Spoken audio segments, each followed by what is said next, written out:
ሰላም የቻናላችን ተከታታዮች እሳቱን መረጃ ይዘንላችሁ መጥተናል። በዛሬ መረጃችን እንግዲህ አልጀዚራ ያወጣውን ዜና ነው የምንነግራችሁ። በጣም አስገራሚ አስደንጋጭ ዜና በኢትዮጵያ ዙሪያ አልጀዚራ አውጥቷል።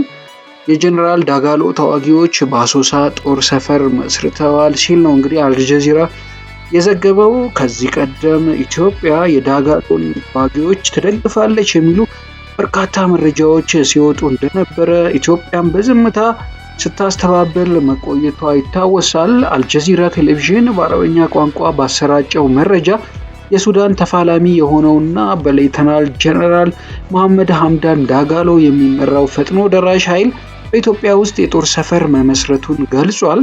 ዘገባው በምንጭነት የጠቀሰው የጀነራል አልቡርሃን መንግስት አንድ ስማቸው እንዲጠቀስ ያልፈለጉ ባለስልጣንን ነው። እኚህ ባለስልጣን እንዳሉት ፈጥኖ ደራሽ ኃይሉ በኢትዮጵያ ውስጥ በቤንሻንጉል ጉሙዝ ክልል አሶሳ አቅራቢያ የማሰልጠኛ ማዕከል ገንብቷል። እንዲሁም ወታደራዊ ተሽከርካሪዎች፣ የተለያዩ ጥይቶችንና የጸረ ድሮን መሳሪያዎችን በአሶሳ በኩል ለፈጥኖ ደራሽ ኃይሉ እያስገቡ መሆኑን የገለጹት እኚህ ባለስልጣን ጨምረውም የኢትዮጵያ መከላከያ ኃይል ከፈጥኖ ደራሽ ኃይሉና ከኤስፒኤልኤ ወታደራዊ ክንፍ ጋር የመረጃ ልውውጥ ጥምረት ፈጥረዋል በማለት አስረድተዋል።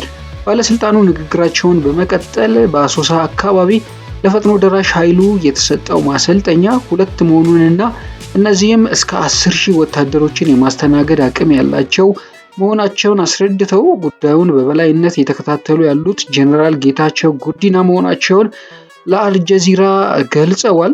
ለዚህ ታጣቂ ኃይል የሚያስፈልጉት ወታደራዊ ቁሳቁሶች በሶማሌላንድ በርበራ ወደብና በኬንያ ሞምባሳ በኩል አድርገው ወደ ኢትዮጵያ እንደሚሻገሩለት ጨምረው አስታውቀዋል።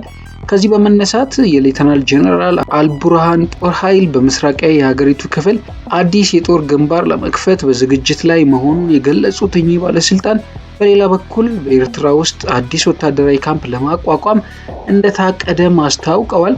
ይህ በእንዲህ እንዳለ የፕሬዝዳንት ኢሳያስ አፈወርቂ ዛሬ ለ4 ቀናት የስራ ጉብኝት ወደ ሳውዲ አረቢያ መሄዳቸውን የተሰማው ሳውዲ አረቢያ በሱዳን ጦርነት የሌተናል ጀነራል አብዱል ፈታህ አልቡርሃን ደጋፊ መሆኗ በስፋት የሚገለጽ ሲሆን ተቀናቃኙን ፈጥኖ ደራሽ ኃይል ደግሞ በማገዝ ስማቸው የሚጠራው ዩናይትድ አረብ ኤሚሬትስ እንደሆነች እንዲሁም ኢትዮጵያ አብራ ከዩናይትድ አረብ ኤሚሬትስ ጋር የዳጋሎ ኃይል ደጋፊ እንደሆነች ይነሳል። ፍጥጫው በጣም አስደንጋጭ ነገር እያስከተለ ቀጥሏል።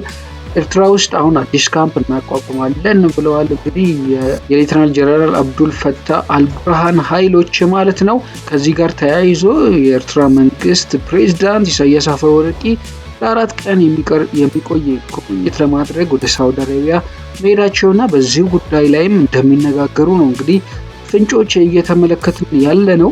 የምስራቅ አፍሪካ ቀጠና እንግዲህ የተለያዩ የውጭ ኃይሎች እየገቡበት ቀውሱም እየተባባሰ እየሄደ እንደሆነ ይነገራል። የኃይል ሚዛን ለማስጠበቅ ሌሎች ታላላቅ ሀገሮች እዚሁ ቀጠና ላይ እየተራኮቱ ይገኛሉ። በዋናነት ኢትዮጵያና የተባበሩት አረብ ኤሚሬትስ በአንድ ላይ ይሰራሉ የሚለው እንግዲህ ከዚህ ቀደምም በብዙ መንገድ ሲነገር የቆየ ትርክት እንደሆነ ይታወቃል። በአንጻሩ ኤርትራ፣ ሱዳን፣ ሳውዲ አረቢያ፣ ግብጽ ደግሞ በአንድ በኩል እንግዲህ ሌላውን ክንፍ ይዘው እነዚህ 2 ኃይሎች የተፋጠጡበት ቀጠና ሆኗል ማለት ነው። ምስራቅ አፍሪካ ቀጠና አሁንም እየተባባሰ የመጣው የሱዳን ግጭት ላይ ኢትዮጵያ በተዘዋዋሪ እጇ እንዳለበት ነው እንጂ እንግዲህ አልጀዚራ በመረጃው ያወጣው ማለት ነው። ይህ ለኢትዮጵያ ምን አንድምታ አለው፣ ጉዳዩስ ወዴት ይሄዳል የሚለው እንግዲህ የሚታይ ጉዳይ ይሆናል።